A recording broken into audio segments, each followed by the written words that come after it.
बताएं कि जस्टिस आसिफ खोसा का इख्तिलाफी नोट 24 न्यूज ने हासिल कर लिया है। आप अपनी टेलीविजन स्क्रीन पे ये नोट देख सकते हैं कि कतरी खत को कोई हैसियत नहीं है, ये कहना था जस्टिस आसिफ सईद खोसा का। इसी हवाले से मजीद तफसीलात जानेंगे अदील सरफराज से। जी अदील, अपडेट कीजिएगा, ये इख्तिलाफी नोट सामने आया है, मजीद क्या कहना है इसमें उनका? जी बिल्कुल, इख्तिलाफी नोट इस अहम फैसले में, पनामा लीक केस के फैसले में जस्टिस आसिफ सईद खोसा जो कि इस बेंच की सरबराही कर रहे थे और उनके साथ साथ जस्टिस गुलजार अहमद ने इस मुकदमे में इख्तिलाफी नोट दिया है। और जस्टिस आसिफ सईद खोसा के मुताबिक आर्टिकल 63A के तहत वजीर आजम नवाज शरीफ कौमी असम्बली के अहल नहीं रहे। उन्होंने और दूसरी जानिब उन्होंने नैब हुदैबिया पेपर मिल को दोबारा खोलने का भी कहा है अपने इख्तिलाफी नोट में, जबकि उनका ये कहना है कि नैब तहकीकात मुकम्मल करके 45 दिन में अदालत को आगाह करे। जस्टिस आसिफ सईद खोसा ने ये इख्तिलाफी नोट दिया है और उसके साथ जस्टिस गुलजार अहमद ने भी इख्तिलाफी नोट दिया है और इसमें इन्होंने वजीर आजम को नाअहल करार दिया है। उन्होंने कहा है कि वजीर आजम नवाज शरीफ की थी, जो फ्लोर ऑफ द हाउस से उन्होंने तकरीर की थी, उनमें तजाद है।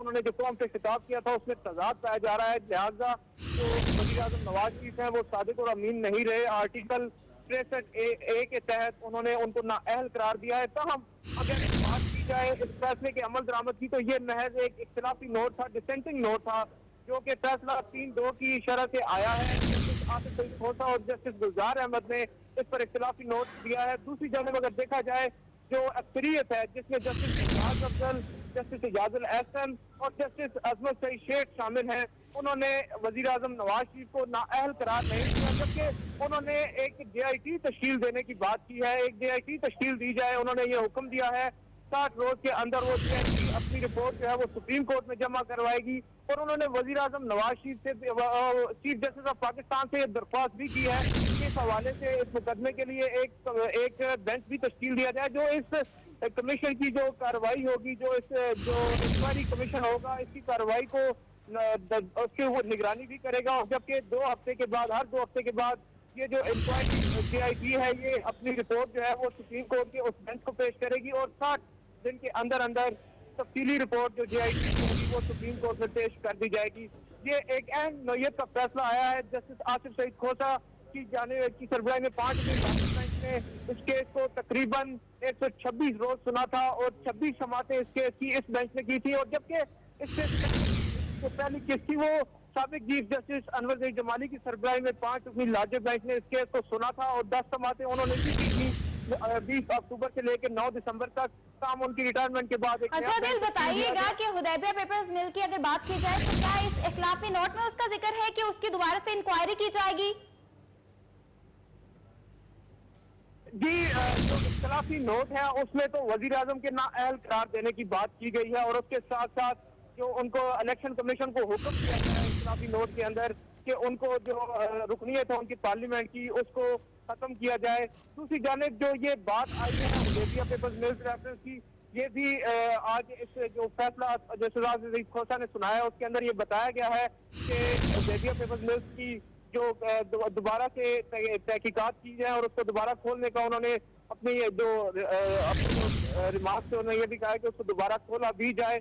अभी एक तफसीली फैसला कुछ ही देर में वेबसाइट पर सुप्रीम कोर्ट जारी कर दिया जाएगा। 540 सफ़हात पर मुश्तमिल ये फैसला होगा, जिसमें तमाम तर जो अदालत की ऑब्जर्वेशन है, जो समातें हुई हैं पूरी केस की, उसके हवाले से बताया जाएगा। जो अहम सवालात सुप्रीम कोर्ट की जानिब से उठाए गए और जो जवाब दिए गए।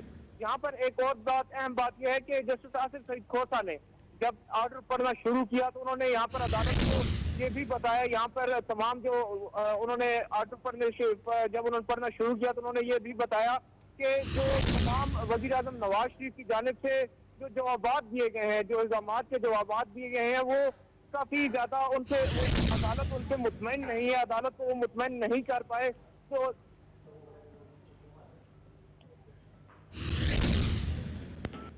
जी अदील सरफराज, आप हमारे साथ ही रहिए। इस वक्त हम नाजरीन को बताते चलें कि 24 न्यूज की स्क्रीन पर आप ये इख्तलाफी नोट देख सकते हैं जो जस्टिस आसिफ सईद खोसा ने डिसेंट नोट लिखा है। जस्टिस आसिफ सईद खोसा के अलावा जस्टिस गुलजार ने भी डिसेंट नोट लिखा था। अदील सरफराज, ये बताइएगा, हुदैबिया पेपर मिल केस दोबारा खोले जाने का कहा गया है, कोई तारीख दी गई है, कुछ कहा गया है कि कब इसको खोला जाए?